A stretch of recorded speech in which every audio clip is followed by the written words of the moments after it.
Bonjour à tous. Alors, petite pensée du jour, août 2023.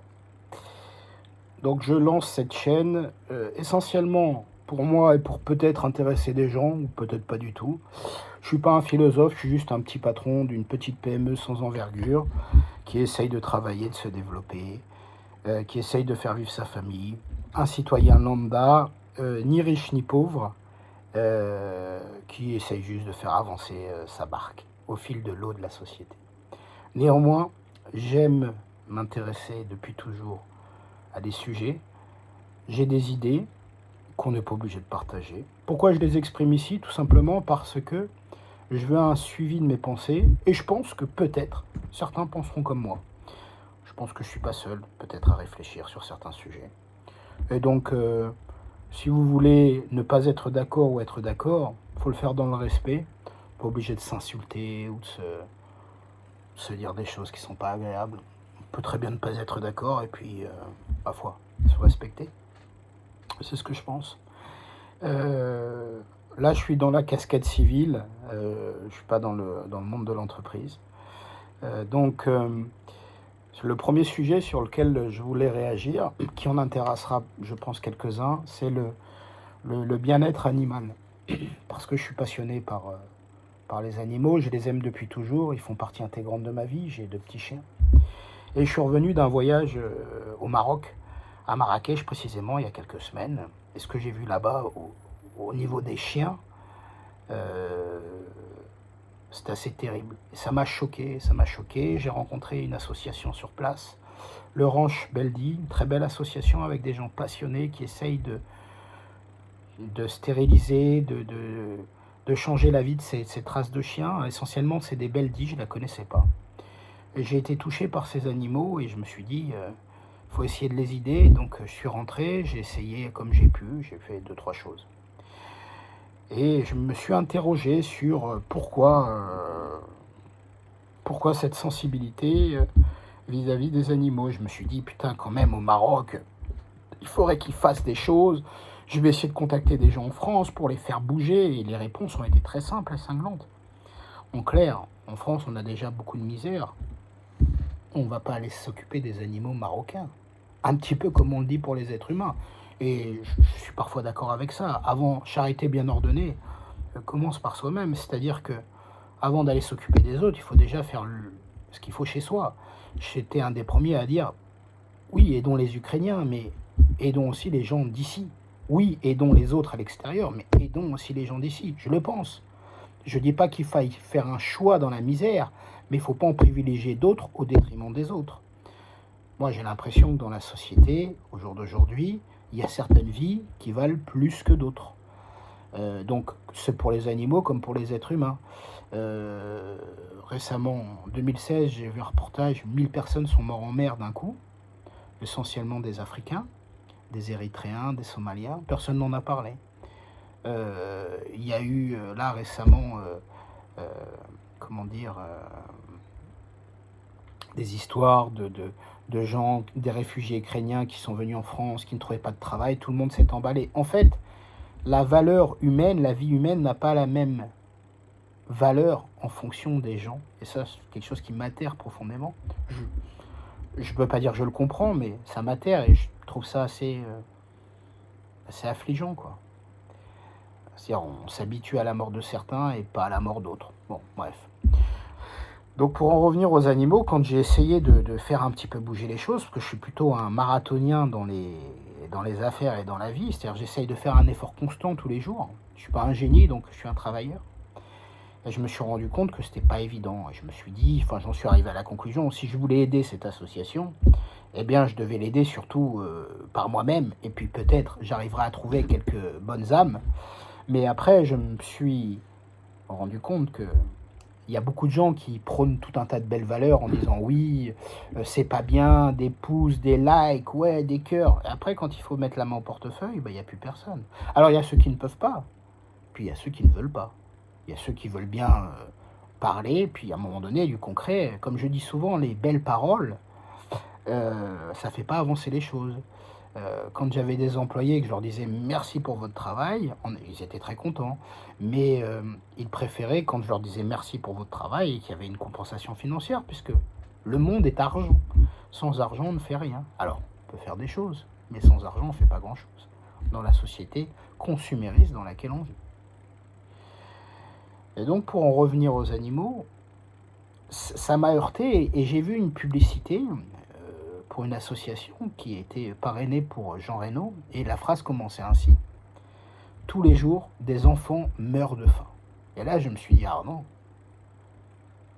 tu es vachement émotif pour ces petits chiens que tu as vus parce que tu aimes les petits chiens et que tu les as vus et ces enfants qui meurent de faim, ça te ça te touche pas, ça ne ça ne t'interpelle pas?» Et la vérité, c'est que je pense plus aux chiens qu'aux enfants et je me suis dit: «Mais pourquoi? Pourquoi j'ai pas cette sensibilité-là?» Ben tout simplement parce que j'ai pas été élevé comme ça. Moi, j'avais des animaux, ces animaux faisaient partie de ma vie, ils font partie intégrante de ma vie, presque de la famille, on les humanise. Le petit Africain qui meurt de faim, je ne l'ai pas rencontré. Et je me suis dit: «Mais c'est terrible, ce sont des enfants». J'ai 2 enfants et je ne suis pas touché par enfin, je ne suis pas sensible à cette cause et je me suis renseigné, j'ai vu et je me suis dit: «Mais c'est terrible» et je me suis dit: «Mais attends Arnaud, heu, si on doit choisir entre des chiens et des enfants, si on doit choisir, il faut d'abord privilégier les enfants. Il faut d'abord donner à manger aux êtres humains qui n'ont pas à manger, qui meurent de faim. Nous, on souffre d'obésité. Aux États-Unis, ils meurent parce qu'ils mangent trop, ils boivent trop de coca. Je fais pas partie des maigres, hein, ça se voit. Donc, j'y travaille, hein. Mais ce que je veux dire par là, c'est que il y a un paroxysme. Il y a une moitié de la Terre qui vit dans l'opulence et une autre moitié, enfin, je sais pas exactement le ratio, qui crève de faim. C'est fou. Tout ça sur la même planète. Tout ça sur la même planète. Il y a 4% ou 5% qui détiennent 80% des richesses. Je suis un capitaliste dans l'âme. Ces gens-là n'ont rien volé. Ou peut-être certains oui, mais ce sont des entrepreneurs qui ont tout mon respect. Si je disais le contraire, il y aurait une forme de jalousie. Mais je dis, à un moment donné, on vit sur le même caillou. Alors pour en revenir à la condition animale, euh, et Dieu sait que j'aime euh, les animaux. Alors oui, je crois en Dieu, en une forme de Dieu. Peut-être pas forcément celle qu'on veut nous imposer, qui est un Dieu où on doit se repentir tous les dimanches en disant j'ai péché. Moi, je pense plutôt à un Dieu amour et un Dieu universel avec probablement des prophètes qui ont été envoyés, mais un seul et unique Dieu pour tous les êtres humains. Après, je ne sais pas quoi, je ne sais pas qui, et je respecte tout à fait celui qui ne croit à rien. Je le plains parce que je me dis, celui qui croit à rien, ça doit pas être évident quand même pour trouver un sens à sa vie, mais je le respecte et je le comprends. Donc la conclusion pour moi sur ce sujet du bien-être animal, c'est que, en fait, dans nos sociétés, dans notre société française, on humanise l'animal. L'animal fait partie de la famille. Or, un animal, c'est un animal, ce n'est pas un être humain. Mais moi, je dis souvent que mes petits chihuahuas, c'est comme mes enfants. C'est fou de dire ça. Mais j'aime vraiment ces deux animaux. Et la perte d'un animal, j'ai déjà connu, elle est pour moi terrible. Mais je pense que ça n'a rien à voir avec la perte d'un être cher.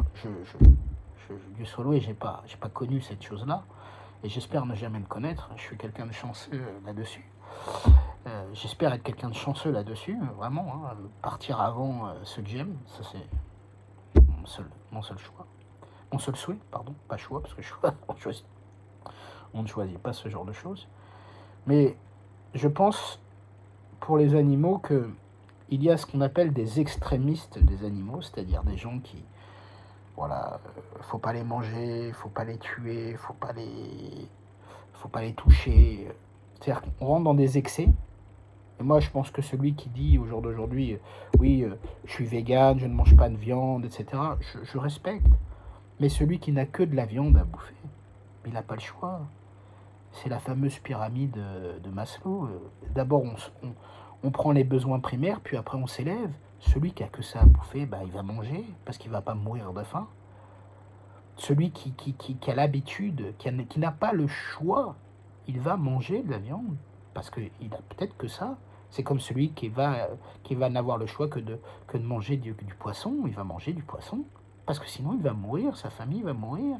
Et donc nous on est là en train de se dire, oui, les animaux, oui, on peut les manger, on les a toujours mangés. Après, est-ce que si nous étions dans la nature sans défense, est-ce que ces animaux ne nous mangeraient pas? Évidemment que oui, on serait des proies. C'est parce qu'on est au-dessus de la chaîne alimentaire que on peut se dire, on peut être magnanime. Si vous êtes poursuivi par une meute de loups qui veut vous dévorer, je vous garantis que si vous attrapent, ils vont vous bouffer. Alors des loups, des ours, peu importe, ça arrive. Je veux dire, il n'y a pas d'empathie chez l'animal. Quand il a faim, il mange. Un bébé, il va manger. Et nous, on veut un petit peu humaniser. Donc, ma conclusion, qui n'engage que moi, c'est que, me concernant, les animaux, les chiens précisément, sont une part intégrante de ma vie qui me permettent d'avoir un équilibre et qui me permettent de ne jamais être déçu. Un animal ne m'a jamais déçu. Vous allez me dire, il parle pas. Il n'a pas de rapport avec l'argent, certes. Mais j'ai jamais été déçu par un animal. Quand vous voyez un SDF avec son chien aime son maître. Alors un chien va même aimer un maître qui va le maltraiter. Mais je veux dire, et souvent, ce petit chien, pour cette personne qui est dans la difficulté ou dans la précarité, c'est la seule chose qu'il a. Et au départ, j'étais là en train de dire, oui, mais il ne devrait pas avoir de chien pour le mettre dans la rue. Mais il a que ça, souvent. Il se raccroche à ça. Le mec, il est tout seul, il n'a pas grand-chose. Et il s'en occupe de son chien. Et les trois quarts, je pense qu'ils les aiment, leurs animaux. Ils font ce qu'ils peuvent pour eux. Et heureusement, parce qu'ils seraient tout seuls dans la rue. Ouais. Et donc, cette relation que j'ai avec les animaux, depuis toujours, elle est liée à mon enfance. Mes parents aiment les animaux. Donc, ils n'aiment pas forcément les êtres humains. Mais une chose est sûre, ma mère et mon père aiment les animaux. Alors parfois, c'est justement pour masquer un problème relationnel avec les êtres humains. C'est-à-dire quand on est trop proche des animaux, on s'écarte un peu de l'humain. Et il est vrai que, pour ma part, j'ai que peu de relations avec les êtres humains. Je parle de relations amicales. Je n'ai pas d'amis ou très peu. C'est-à-dire que pour moi, la notion d'amitié, c'est une valeur tellement forte que pour la donner, c'est quelque chose de long, de compliqué. Et puis je juge quand je suis dans l'adversité, c'est-à-dire au Champagne, surtout sur la Côte d'Azur, dans la ville dans laquelle je vis. Vous avez des centaines d'amis. Je peux faire la bise à 200 personnes en me baladant. Autant de ma splendeur. Quand vous êtes plus dans l'adversité, c'est-à-dire moins connu, moins de réussite, les gens vous reconnaissent plus. Mais c'est pas très grave. Dans le poème de Rudyard Kipling, il est noté, si la phrase exacte m'échappe, si tu peux recevoir succès après échec et recevoir ces deux menteurs d'un même front, en gros, succès ou échec, ça veut rien dire, quoi. Et au jour d'aujourd'hui, j'en suis persuadé. Des allers-retours. Pour reprendre une phrase de quelqu'un avec qui j'ai discuté au téléphone, la Terre, la Lune, c'est-à-dire la réussite, ou au centre de la Terre, j'en ai fait quelques-uns. Et c'est ce qu'on appelle la résilience. Ça fait partie de mes points forts, cette capacité à rebondir, à repartir, à avoir la niaque, à ne pas me laisser abattre. C'est en moi, c'est une qualité. Mais succès, échec, succès, ça veut rien dire. Les grands succès sont toujours précédés d'échecs cuisants. Et c'est la persévérance qui a souvent fait les succès. D'ailleurs, je vous conseille un livre qui est très bien, qui s'appelle Les vertus de l'échec de Charles Pépin, qui anime une chronique sur une radio, je ne me rappelle plus, je crois que c'est RTL. J'ai lu son livre, il est très bien. Et en fait, c'est dans la société qu'on parle, qu'on ne nie l'échec dans notre société. Donc ma conclusion, elle est qu'on est comme on est. Moi, je pense qu'on peut aimer ou ne pas aimer les animaux, les chiens particulièrement. On a le droit de ne pas les aimer. On n'est pas obligé de leur faire du mal. Au Maroc, ils les abattent parce que sinon, ils se reproduisent, etc. Enfin bref, ils ont une politique qui ne fonctionne pas depuis 20 ans, hein, mais elle est ce qu'elle est. Donc, faut essayer d'aider cette association. Je vais essayer. Je comprends ceux qui n'aiment pas les chiens. Je les comprends. Je dis juste, ne leur faites pas de mal. Vous ne les touchez pas, mais vous ne leur faites pas de mal. La maltraitance animale, c'est-à-dire prendre un animal et le torturer, comme je vois des vidéos, parce que souvent c'est ce qu'on voit sur YouTube, sur TikTok, un animal c'est un sans-voix, et le mec qui torture un animal, vous imaginez ce qu'il peut faire à un enfant, ce qu'il peut faire à une femme. C'est-à-dire un animal c'est sans défense, et il le torture. Vous voyez. Alors je ne vais pas jeter l'opprobre sur les agents de sécurité, mais quand je les vois avec leurs malinois, qui les mettent dans des cages, pour certains, ce ne sont pas des gens qui aiment leurs animaux. Ce sont des gens, c'est un outil de travail. Mais cet animal, il a un cœur, il est attaché à son maître. Alors, pour finir, je dirais, je revendique le droit d'aimer les animaux et de leur donner une place dans ma vie, qui est une place, pas d'animal de compagnie, mais une place presque de membre de la famille à part entière. Pourquoi? Parce que ça me fait du bien. Pourquoi? Parce que ça m'apaise. Pourquoi? Parce que ça fait ressortir une partie de moi, qui est une partie qui va être une bonne partie humaine. Puisqu'avec un animal, je me comporte toujours bien, je suis toujours gentil, je suis toujours agréable, et c'est pas forcément le cas avec les êtres humains, où parfois je vais montrer les dents, ou parfois je vais faire preuve de plus de fermeté. Avec un animal, jamais. Donc, ils m'aident dans ma vie. Et je leur rends les aimants, leur donnant de l'amour, et je veux croire qu'ils m'aiment en retour, qu'ils sont contents de me voir. Je veux croire qu'il y a autre chose qu'un lien où je leur donne à manger, et donc ils m'aiment parce qu'ils mangent. Je ne suis pas dans leur tête, ils ne parlent pas. Mais pour moi, c'est important. Donc, et je pense que les animaux apaisent les êtres humains. Il y a des expériences qui ont été faites aux États-Unis où avec des chats dans les prisons, et il n'y a plus de bagarres dans ces prisons. On devrait instaurer ces pauvres petits chats malheureux qui sont errants, ou ces chiens malheureux, essayer de les mettre en prison avec des prisonniers choisis, triés sur le volet, parce qu'en plus ça les oblige à respecter des codes, etc. Et ça les détendrait d'avoir un animal de compagnie. Et en surveillant évidemment s'il les maltraite ou pas, mais je ne pense pas qu'un voyou soit un maltraitant d'animaux. Pas du tout. Pour moi, il n'y a pas de lien. Ce serait peut-être une solution, quoi. Oui. Donc, pour cette première vidéo qui en intéressera certains, puis d'autres pas du tout, je suis contre la maltraitance animale, parce qu'il n'y a pas de raison de les maltraiter. Je comprends qu'on ne puisse pas aimer les animaux, et je le respecte. Par contre, mon intime conviction, c'est que les animaux de compagnie, nous rendent meilleurs, nous apaisent, et nous permettent d'avoir plus de cœur. Sur ces bonnes paroles, vous n'hésitez pas à réagir sur votre expérience. Et puis, si ça ne vous a pas intéressé, ma foi, j'en suis fort désolé, vous n'étiez pas obligé de regarder. Voilà, bonne journée.